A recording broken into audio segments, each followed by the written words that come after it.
നല്ല കേസ്. അപ്പൊ ഞാൻ ഇപ്പൊ ഉള്ളത് DJIന്റെ ഹോൾസെയിൽ ഷോപ്പിലാണ്. DJIന്റെയും Insta360ന്റെ ഹോൾസെയിൽ ഷോപ്പിലാണ്.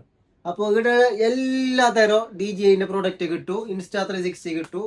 പിന്നെ DJIന്റെ ഡ്രോണ് എല്ലാം ബെസ്റ്റ് പ്രൈസിന് കിട്ടും. അപ്പൊ ഞാൻ നിങ്ങൾക്ക് ഓരോന്നായിട്ട് കാണിച്ചു തരാം. അപ്പോ ഇതാണ് DJIന്റെ ലേറ്റസ്റ്റ് ഓസ്മോ പോക്കറ്റ് 4 Pro. അപ്പൊ ഇതിന്റെ പ്രത്യേകത എന്ന് വെച്ചെങ്കിൽ DJI ഓസ്മോ പോക്കറ്റ് യൂസ് ആക്കിയ ആൾക്കാർ അതിൽ സിംഗിൾ ക്യാമറ ആയിട്ട് വരുന്നത്, ഇതിപ്പോൾ ഡബിൾ ക്യാമറ ആയിട്ട് വരുന്നത്. അപ്പോൾ DJIന്റെ ഡ്രോണും കാര്യങ്ങളും നിങ്ങൾക്ക് വേണമെന്നുണ്ടെങ്കിൽ നമ്മൾ അറേഞ്ച് ആക്കി തരും. നല്ല ബെസ്റ്റ് പ്രൈസിനായിരിക്കും നമ്മൾ തരുന്നത്. അപ്പൊ ഇതാണ് ട്രെൻഡിങ് ആയിട്ട് കളിക്കുന്ന സാധനം. DJIന്റെ ഇൻസ്റ്റാക്സ് മിനി 13 ആണ് ഇത്. അപ്പോൾ ഇതെല്ലാം DJI ഓസ്മോ പോക്കറ്റിന്റെ ആക്സസറീസ് ആണ്. അതായത് ബാറ്ററി ലൈഫ് കൂട്ടാൻ വേണ്ടിയിട്ടുള്ള എക്സ്ട്രാ ബാറ്ററി ആണ് ഇതെല്ലാം. എല്ലാം നിങ്ങൾക്ക് ബെസ്റ്റ് ഹോൾസെയിൽ പ്രൈസിൽ തന്നെ നമുക്ക് തരാൻ പറ്റും. അപ്പോൾ വേണ്ട ആൾക്കാർ താഴെ കാണുന്ന നമ്പറിൽ മെസ്സേജ് ഇട്ടോ. Bye guys.